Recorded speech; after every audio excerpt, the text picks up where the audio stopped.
the vast majority of cases are disposed of by result of plea bargain leads to the question, well, what happens to the 2% that aren't? And, you know, again, Bill touts his office's success rate, but I mean, let's look at the, again, I can say I run a 5-minute mile, but that doesn't make it so. But let's look at numbers, right? So in 2017, the office lost 50 jury trials, 50. That's more than one a week. That's just, that's a staggering number of losses. This year alone, there's been 4 homicide acquittals. 2 other homicides were dismissed because of prosecutorial error, which are currently on appeal. And those numbers don't equate with public safety. So what we're seeing is either we have cases which are being prosecuted which shouldn't be, or we see cases where somebody's dropping the ball along the way. And if somebody's dropping the ball along the way, we have to answer ourselves why. And I don't think the current administration is able to take an honest look in the mirror and say, hey, we are making mistakes here.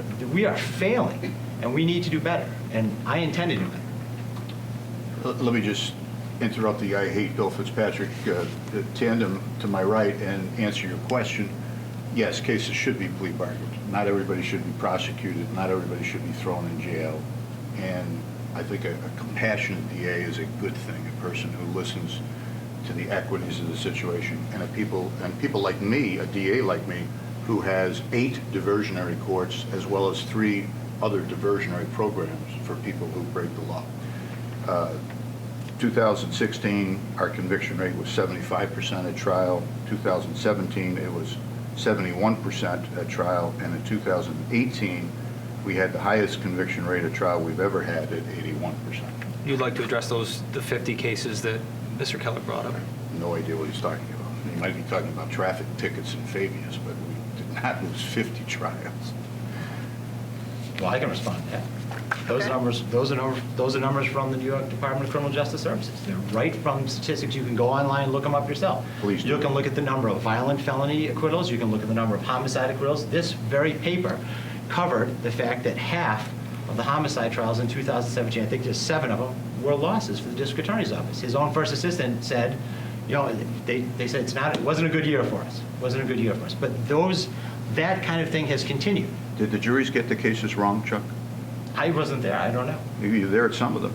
You represented some of them. I mean, if you can't have it both ways. You can't say the juries are wrong and I'm going to convict all these people and I'm going to wave a magic wand and I'm going to convict everybody, or the system, you know, worked. We tried our case, a good defense lawyer raised a reasonable doubt, and the jury let the guy go. But we've had a very, very consistent over my tenure conviction rate of about 78% in homicide cases. And he's right, we did have a bad year. We instituted some changes in the last 2 years. We've had very, very good success. May I? Sure. Briefly. This definition of success embodied in the metric of number of convictions reflects the grinding bureaucracy. It's the wrong definition of success. The critical juncture at which discretion is exercised by the district attorney's office is the decision whether to proceed with a case at all. I believe in changing the definition of success for the office of prosecutor. Of course, 1, protecting the public. 2, diverting as many cases as can be diverted out of the criminal justice system. And 3, not trumpeting prosecutions and convictions is the definition of success. It shouldn't be.